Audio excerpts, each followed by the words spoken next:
ትንሿን ከማንም ጥላት እንዲጠብቃት እባክህ ኢዙ ፍቀድልኝ ሲለው ሲለምነው የነበረው ኢዙን ቡቻ ዛሬ ላይ ግን ራሱ በውሃና እንደውም በድንጋይ ብሎ ደግሞ ዛሬ ደብድቦ ራሷን አስቷታል። ከዚህ ቀደም ለእስከ ዛሬ ስህተት የሚሆን ወይም ይቅርታ እንድታደርጉልኝ ይችን እንዳደርግልህ ውለታ አላርግልህ በማለት እኔ ሚስቴን መጠበቅ አያቅተኝም ቢልም ኢዙ ነገር ግን እንደ ወንድምም እንደ ወንድም እሷ ደግሞ እንደ እህት ስለምታይ ይችን ነገር ላርግልህ በማለት ቃል በገባለት መሰረት ዛሬ ግን ራሱ ጠላት ሆኖበት መጥቷል። አሰላሙ አለይኩም ወረህመቱላሂ ወበረካቱ። ውድና የተከበራችሁ የፍቅር ጎጆ ቤተሰቦች እንዴት አደራችሁ? እንዴት ዋላችሁ? ሁላችሁንም እንደ ሰዓት አቆጣጠራችሁ ሰላም ብያለሁ። ዛሬ ይዤላችሁ የመጣሁት የልብ ፊደል የተሰኘውን ትንሿ ድራማን ክፍል 56 ነው። እነሆ እንድትከታተሉ ጋበዝኳችሁ። ወዳችሁ ፈቅዳችሁ ስለምትከታተሉኝ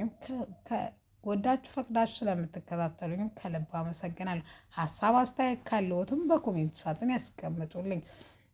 እንደ ወትሮው ሴራቸውንና ተንኮላቸውን ሶስቱም ከሸረቡ በኋላ እናቱ በጣም ስለታመመችበትና እናቱን ደግሞ ለማዳን የሚያስፈልገው ነገር ገንዘብ ነው። ስለዚህ ኢዙ 10,000 ቢሰጠውም ነገር ግን የተጠየቀው 50,000 ነበረ።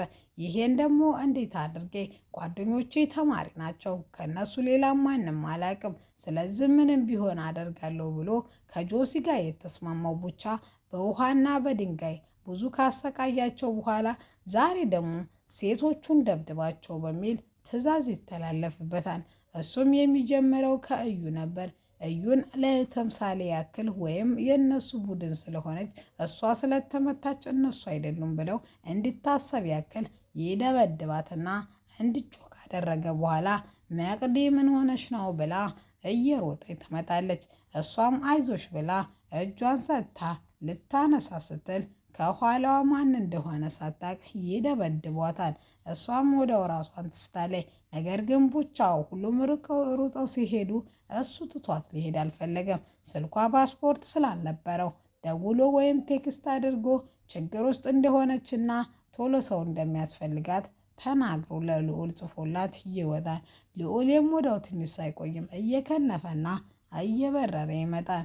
እሱም ምን ሆነሽ ነው ሲልም እኔ ምን እንደሆንኩ አላቅም፣ አሁን እባክህ ራሴን እያዞረኝ ስለሆነ ትወስደኛለህ ስትለውም ልዑሌም ታቅፏት ወደ ቤቱ ካስገባት በኋላ እረፍት አድርጋ ነገሩን ለመነጋገር ወይም ፍትህ ለማድረግ ይሞክራሉ። ነገር ግን ምንም እንደማታስታውስና ብሎም ደግሞ ድረስልኝ ብላ ቴክስት እንዳላደረገች እውነቱን ትነግረዋለች። ልዑሌ ታዲያ ይሄ ምን ማለት ነው? ይሄ ነገር ታስቦበትና ታቅዶበት ነው?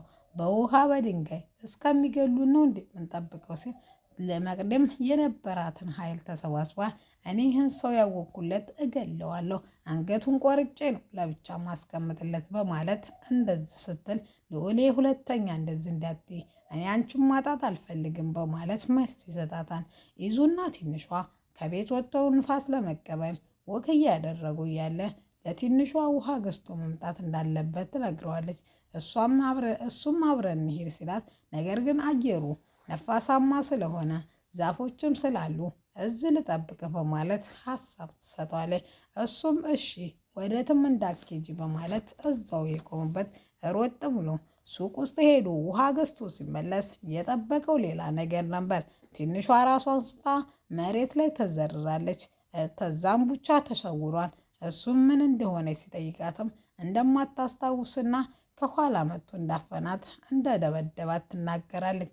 ወደ ቤትም መጥተው ሁሉንም ነገር ለማስታወስ ቢሞክሩም ነገር ግን ምንም የምታስታውሰውና ያየችው ነገር እንደሌለ ትነግረዋለች። ከዛም እንዲህ በማለት አንድ ነገር ጠረጥራለሁ፣ ይሄን ነገር የጆሲና የቡቻ ስራ ነው ብዬ አምናለሁ። ጆሲ ለራሱ በራሱ ልብ ሆኖት እንደዚህ ባያደርግም ነገር ግን በገንዘቡ ምንም እንደሚያደርግ እርግጠኛ ነኝ። ስለዚህ ስለ ቡቻ ደግሞ ስለ እናቱ ስንጠይቀው በጣም እጅጉን ይርበተበትና እጅጉን ይፈራል። በእናቱ መታመም ብቻ እኛንም ለምን ይፈራናል? ስለዚህ የሆነ ነገር አለ ብላ ጥርጣሬ ትጥልበታለች። እሱም እሺ እንደ ጥርጣሬ እንይዘዋለን፣ ከዛም ከነገ ጀምረን መከታተል አለብን በማለት እንዲከታተላቸው ሊከታተላቸው ይወስናል። ዛሬ መቅዲ በጣም ታማና በጣም አሟት የምላሷና የአቅልቅለቷ ስብርና ስክን ብላ ራሷን ስታ ሶፋ ላይ ከተኛች ሰዓቶች አሳልፏል ብላም መምሸቱ አልቀረም። ስለዚህ ልዑሌ እራት አጋዝቶላት እራት ካበላት በኋላ እረፍት እንድታረግና እሱ ክፍሉ እንደሚተኛ ቃል ይገባለታል። ነገር ግን መቅድዬ በህልሟ ስለምትቃዥና ስለምታወራ ልዑልዬ ፈርቶ እሷን ጥሎ መሄድ ስለፈራ አጠገቧ እጇን ይዞ ሌሊቱ ይነጋል ቁጭ እንዳለ ማለት ነው። መቅዲ ስትነቃ ለምን እንደዚህ እንደሚንከባከባትና ብሎም ደግሞ አልጋ ላይ ተኛለሁ ብለኝ እንዴ ቁጭ ብለህ ታድራለህ ስልም እሱም በህልምሽ እኮ ስቃዥ ነበረ ስትልም ምንድን ነው የቃዠሁት አሁን ንገረኝ ስትለውም እሱም እሷን ማሸማቀቅና እሷን ማሳፈር እንደማይፈልግ ይነግራታል። ነገር ግን ምን እንደሆነ ታልነገርከኝ እያሸማቀቀኝ እንደሆነ ነው ማስበው። ምክንያቱም ምን አልኩት ምን አለኝ እያልኩኝ አስባለሁ ስትለውም እሱም ልዑልዬ ብለሽ የልብሽን የተናገርሽው በማለት እሷም ልዑልን እወድሃለሁ አልኩት በህልሜ ብላ ፍራቿ ይሄ ነበር። ነገርየው ግን ተቃራኒ ነበረ። ያንን ብትልም ነገር ግን ለማሳፈርና እሷን ለማሳቀቅ ስለማልፈለገ ራበኝ ልዑል ያልሽው ብሎ ነገሮችን ቀለል አድርጎ ያሰበችው ሌላ የነገራት ሌላ ስለሆነ ከዛ ተቤት ትወጣለች። እሱም ተረጋግታና በሰላም ቁርሳቸውን በልተው ሳይጣሉ መዋል እንደሚችሉ ላሳይሽ ብላትም እሷ ግን ያውጠቧና ደግሞ ማጣራት ያለብን ጉዳይ ስላለ ማጣራት አለብኝ ብላ ጥላው ትሄዳለች። ሊሊ ዛሬም በሰፈሯ ጸይሙ ልጅና እሷ ደግሞ መለሏ ማስቸገራቸውን አልተውም።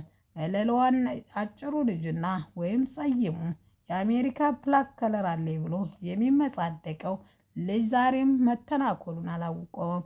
እሷ ግን በጣም የሚያስጠላና እንደውም አንድ ነገር ስለ እሱ መናገር እንደማችል ምንም የሚነገርለት እንደሌለና ሰዎች ደግሞ ስለ ራስህ ሰዎች ደግሞ ስለ አንተ ውበት ወይም ስለ አንተ ስብና ስለ አንተ ወንድነት ሲያወሩ እንጂ አንተ ስለ ራስህ ስታሞግስ ደስ አይልም በማለት ትለዋለች። ከዛም ብዙ ሳቆይም ጥላው ትሄዳለች። እሱም ለጓደኛው ዛሬ እንዳትሳካለትና ነገር ግን ኃይለኛ ብትመስልም ከላይ ሲያዋት ውስጧ ስስና የዋህ እንደሆነች ይነግራታል። ለማንኛውም አይሳካልህም ይቅርብህ ስትለው እሱ እንደማይቀርባት ቃል ይገባላታል። ዛሬ እንግዲህ ይሄኛው ሴራ ስለተሳካ ቀጣይ ሴራ ማሰብና ማቀር ስላለባቸው ጆሲ ቤት ስብሰባ አድርገዋል። ስብሰባውም እንዴት አድርገን ቀጣዩ ምን ይሆን ነበረ። እዩ ለ3 ጊዜ ስለተመታች ዛሬ እኔ መወሰን አለብኝ ስትልም እሱም እሺ ምንድን ነው በማለት ነበረ። ነገር ግን ብዙ ከተጨቃጨቁ በኋላ በእዩ ሀሳብ እንደማይስማሙና ብሎም ይሄ ጆሲ ብር እስከሚከፈል ድረስ ጆሲ ብቻ መወሰን እንዳለበት ይነግራታል። የዛም ብዙ ሳትቆይ ተናዳ ከዛ ከቤት ትሄዳለች። ከዛ ከቤትም ከሄደች በኋላ ቡቻን እንዲህ በማለት ያዘዋል። ማንኛቸውን ከፈለግ ኢዛናን፣ ከፈለግ ልዑልን፣ ከፈለግ አቤልን ብቻ የፈለግከውን በቢላ እንድትወጋልኝ እፈልጋለሁ ሲልም ለአንተ በእርግጥም ጥላቶች ናቸው፣ ለእኔ ግን ወንድሞቼ ጓደኞቼ ናቸው። ለገንዘብ ብዬ ይህን የማደርገው ለምን እንደሆነ እናቴ ስለሆነችብኝ ነው። ሌላ ቢሆን ጫፉንም አንደካ በማለት እንትን ይለዋል። እሱ ግን ስራ እስከሆነ እስከ ከፈልኩ ድረስ ግደል እንኳ ብለህ የመግደል ግዴታ አይኖርብሃም ቢለውም እሱ ግን ዛሬም ገንዘቡ ለእናቱ እጅጉን እንደሚያስፈልግ ስለገባው በሀሳቡ ተስማምቶ ይወጣል። ዛሬ ኢዛና በጧት ተነስቶ ስለ ፑቻ ማንነት ወይም ፑቻ ነው ይሄን ነገር ያደረገው እናቱስ እንዴት ናት በሚል ሄጄ አጣራለሁ በማለት ይሄዳል ከቤት። እሷ ግን አብረን እንዲሄድ ብትለውም ነገር ግን እሱ አትሄጅም ብሎ ጥሏት ይሄዳል። እነ ልዑልና እና አቤልም እስከሚገሉን ድረስ መጠበቅ የለብንም በማለት አሁንም እነሱም ይፈለጋቸውና ጆሲ መከታተላቸውን ጀምረዋል። ኢዛና እና እህቱ ፑቻን መከታተል ጀምረዋል። ፑቻ እጅጉን ፈርቷል፣ እጅጉን ይደናበራል። እናትህን እንጠይቃት ሲሉት ለምንና እንዴት ብሎ ይጠይቃል።